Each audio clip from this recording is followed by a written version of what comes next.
Assalamualaikum warahmatullahi wabarakatuh. Selamat malam rekan-rekan semua.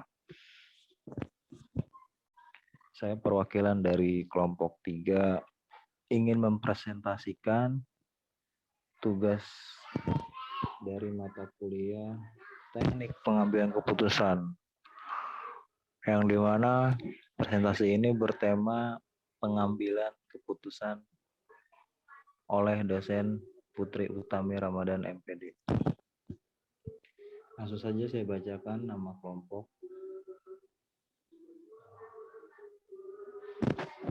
Yang pertama ada Bagas Ramadan, Evi Dahlia, Muhammad Haris, Rukman Dilala, dan Sipa Fauzia Rahma. Baik, langsung saja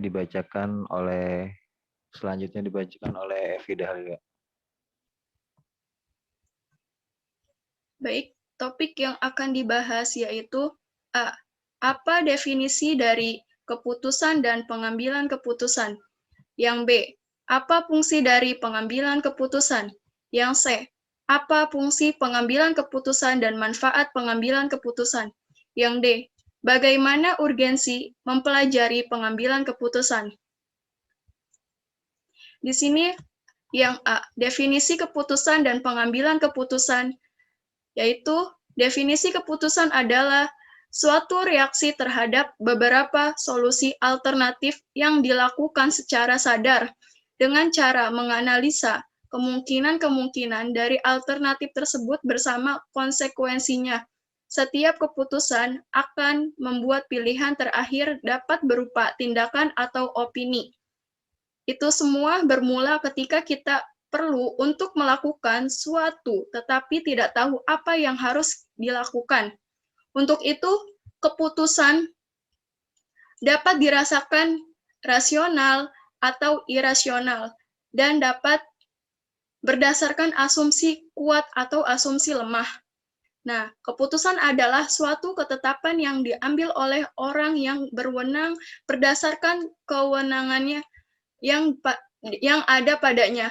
Nah, contohnya seperti kita memiliki keputusan kayak apa yang kita ingin memecahkan masalah, terus kita ingin mengambil keputusannya gimana.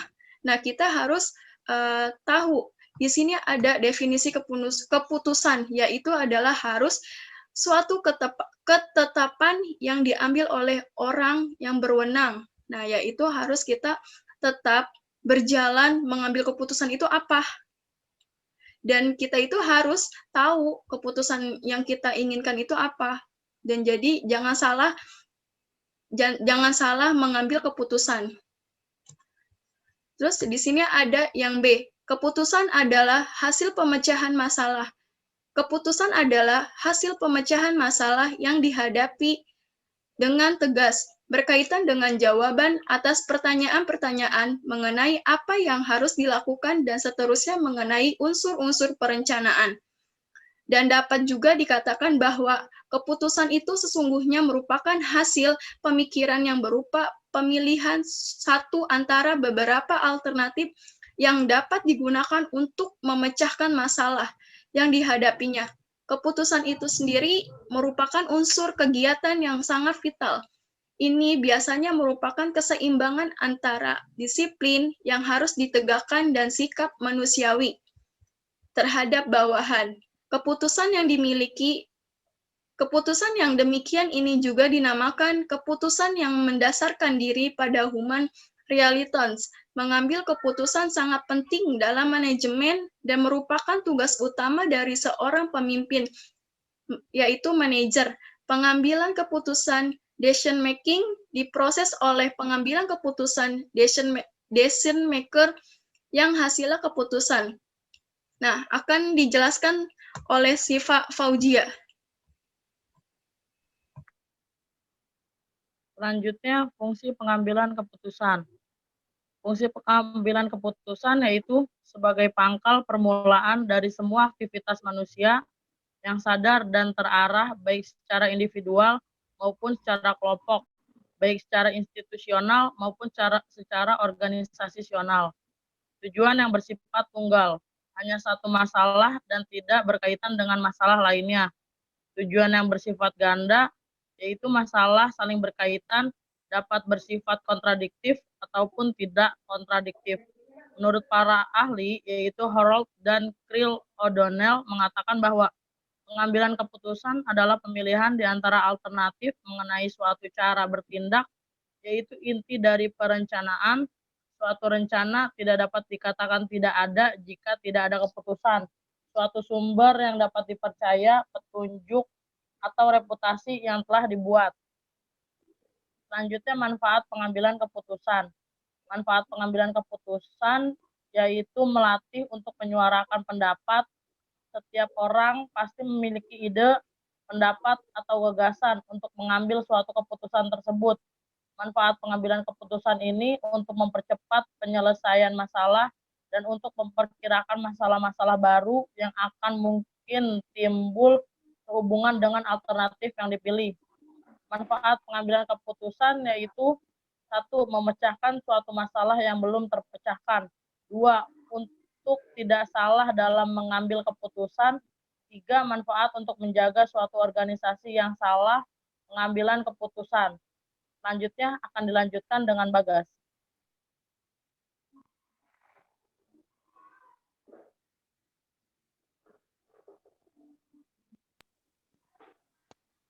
Selanjutnya adalah urgensi mempelajari teknik pengambilan keputusan.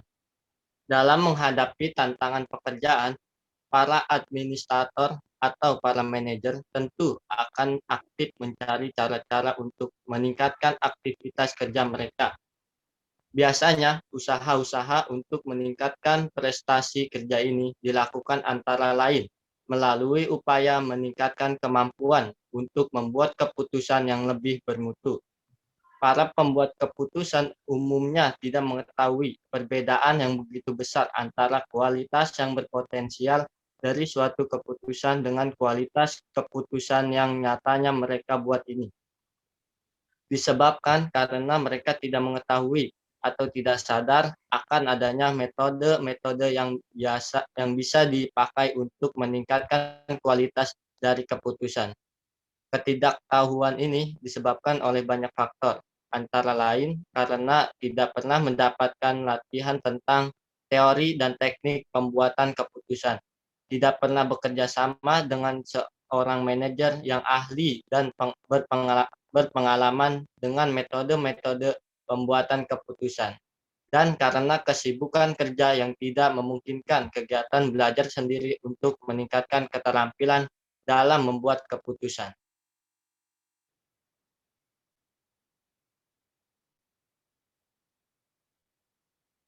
Dan yang terakhir adalah kesimpulan.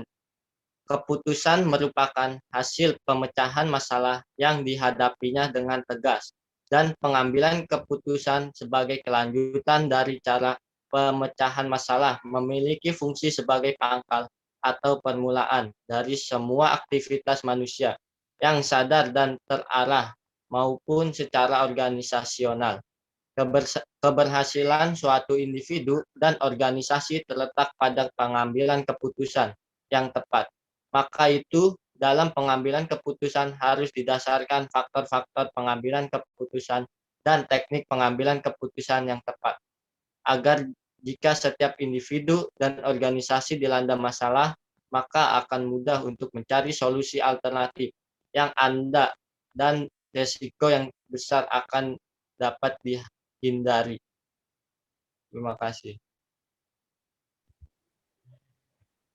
Oke, baik. Para teman-teman dan ibu dosen yang kami hormati, mungkin itu adalah penjelasan dari PowerPoint kami. Kurang lebihnya kami mohon maaf apabila ada kata-kata, kalimat, dan bahasa yang berbelit-belit. Mohon diharap dimaklumi karena kita sama-sama sedang belajar. Dan mudah-mudahan diberikan nilai terbaik. Baik, saya tutup di sini. Kurang lebihnya mohon maaf.